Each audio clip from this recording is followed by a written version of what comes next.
Fala pessoal, sejam todos bem-vindos mais uma vez e muito obrigado a todos que estão ajudando o canal, estão compartilhando a informação, estão fazendo com que a mensagem que eu venho passar aqui chegue a outros países, a outras pessoas, e eu sei que tem ajudado bastante gente porque eu tenho recebido feedback tanto no Instagram quanto no WhatsApp. Então, muitíssimo obrigado a todos. E se você está aqui pela primeira vez, também seja muito bem-vindo. Espero que você fique de olho aí no conteúdo que eu estou lançando aqui toda semana. Espero que você dê o seu feedback e aproveite aí as playlists que existem já no canal, uma sobre investimentos e outra sobre a vida aqui em Portugal. E o assunto de hoje, para variar, é criptomoedas. E o que acontece? Estou cansado de falar aqui sobre criptomoedas, já falei bastante, muitos canais têm falado bastante da vantagem de investir em criptomoedas. Quer dizer, das vantagens, que são várias, né?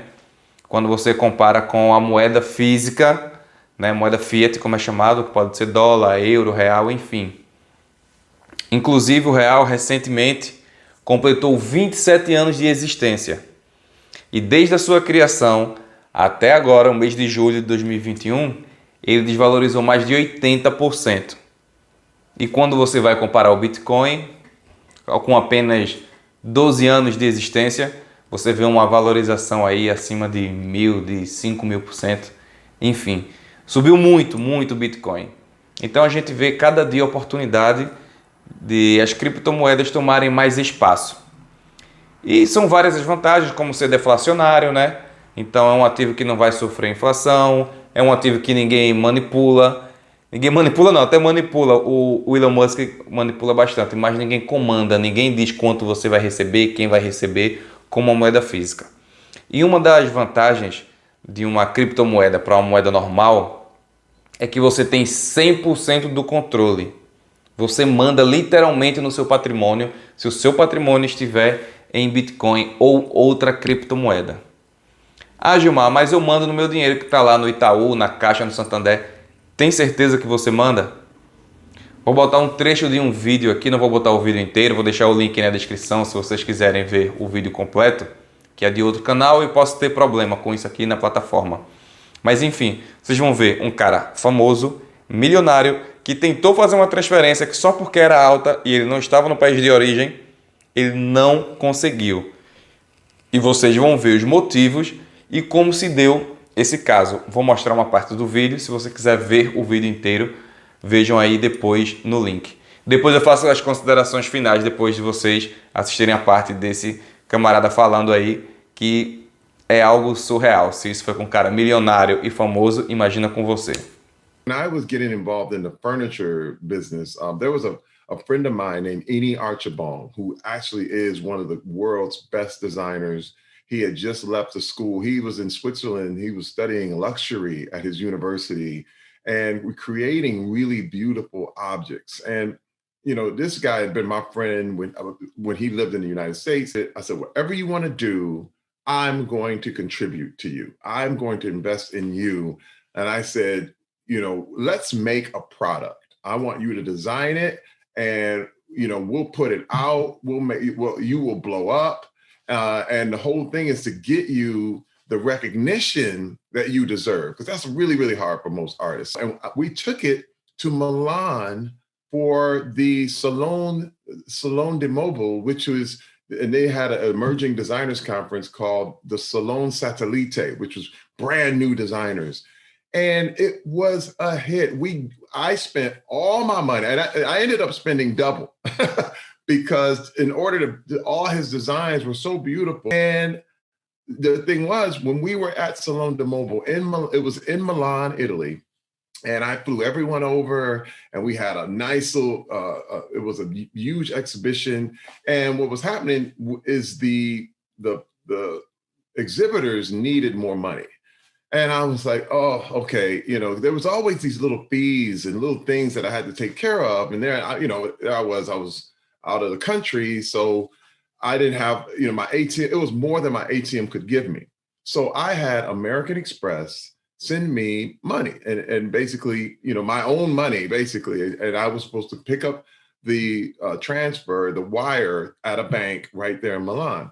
And I went to Milan, I went to the bank, and there I was, I had my passport, I had my driver's license, I had my American Express card, I had everything in my hands. I was ready to go. And mind you, Camila, I was already famous. So this is one of those things where I was like, and I was in the bank and people were like, oh, I know you, And I was like, hey guys, how you doing?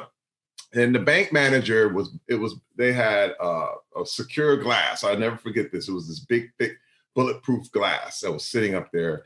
And here I was in line. I showed everything to the teller, and she went to her manager, and the manager was on the phone in the background going, no, no. And I was like, Why?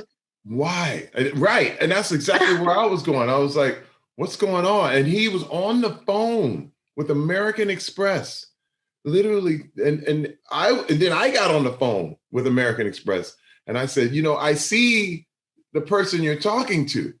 And what was the issue? I need my money. And he was like, no. And I was like, and the teller came back, gave me my passport, gave me all my information back, gave me my card back, and said, no. What? Did they give you a reason? This is the thing.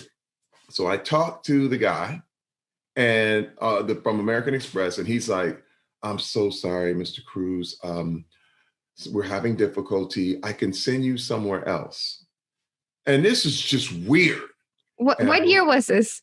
This was probably 2017. Oh my God. I believed right then and there, he wouldn't do it. And even apparently American Express couldn't make the guy give me my money, but he didn't believe you were like the account owner or something. I had everything, but I had all my information right there. I had everything. I guess he thought I was running some big scam or something, but the fact is, that's so unacceptable. But this was the thing. And this is another thing, is that, just like in America, there's probably more racism in America, or just as much racism in America as there is in Europe. And, in Italy, they're not used to seeing a lot of Black people. And so I'm sure in his mind, he probably felt like I'm being tricked. There's some sort of scam going on. So the American Express guy sent me to the very, very sketchy side of town. And it was a side of town that the Ubers wouldn't even go. No way. Because they were like, this is not safe. I had to walk there to this really, really, and it was a 24-hour internet cafe. And they were selling incense and smoke things. It was really smoky and really, it was so sketchy. And the guy gave me my money. And I had to walk all the way back to the hotel because the Uber wouldn't pick me up. So this was like a different American Express location at like a bad neighborhood. It wasn't even an American Express location. It was just the people who would give me my money. It was just American Express worked hard to find someone who would agree.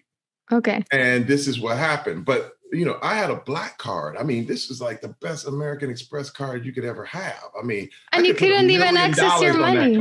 I could put $1 million on this card and they would not accept it.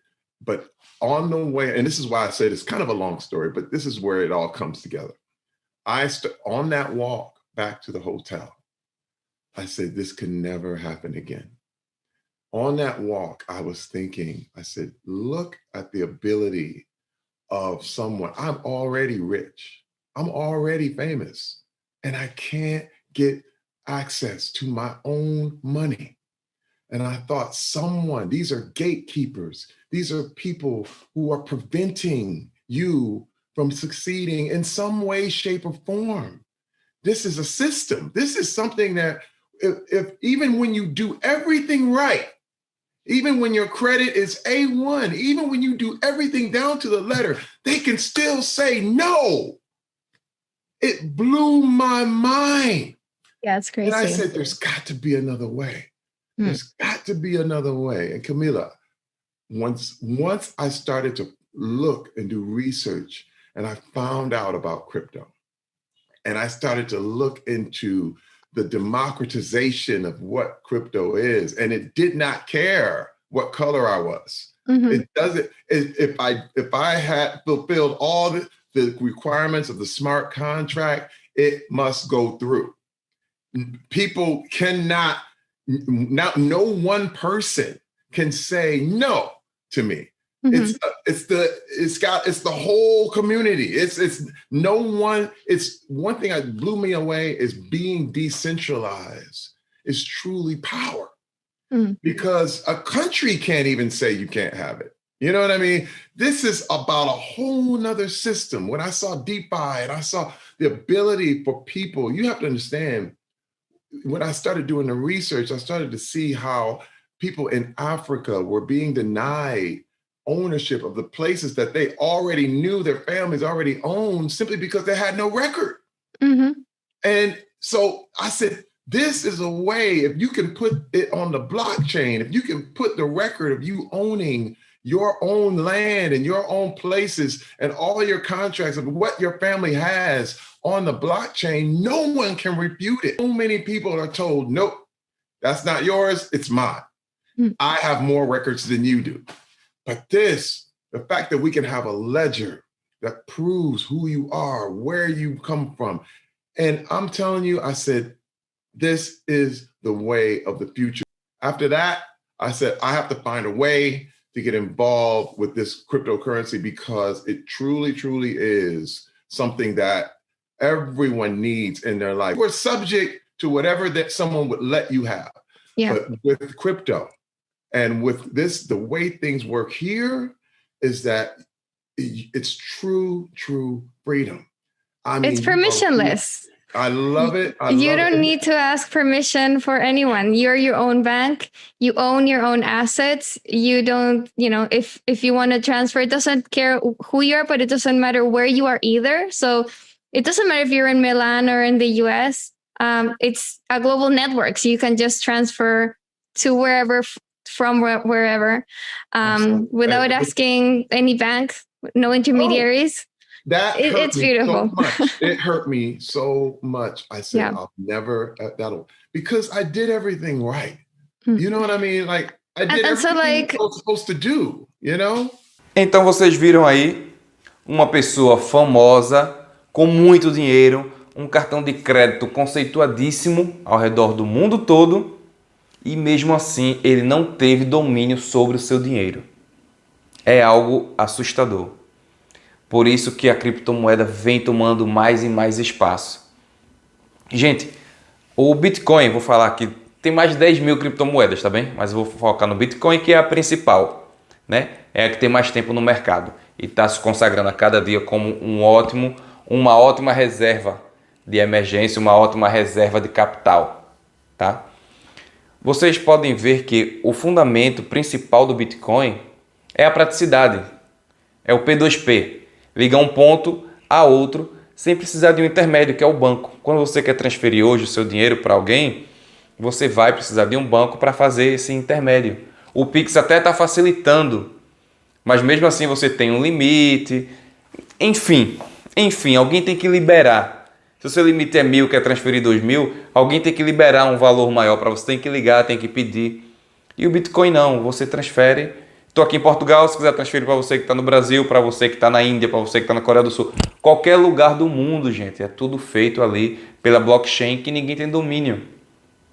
Então, fica aí esse vídeo de hoje para vocês entenderem o quão importante é você ter criptomoedas.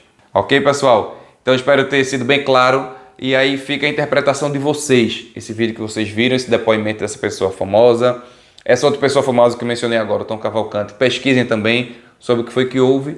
E aí vocês analisam e começam a pensar se faz sentido ou não ter um pouco, começar, né? O que vale é começar. Tem uma parte do patrimônio investido em criptomoeda. Ok, pessoal? Até o próximo vídeo. Tchau, tchau.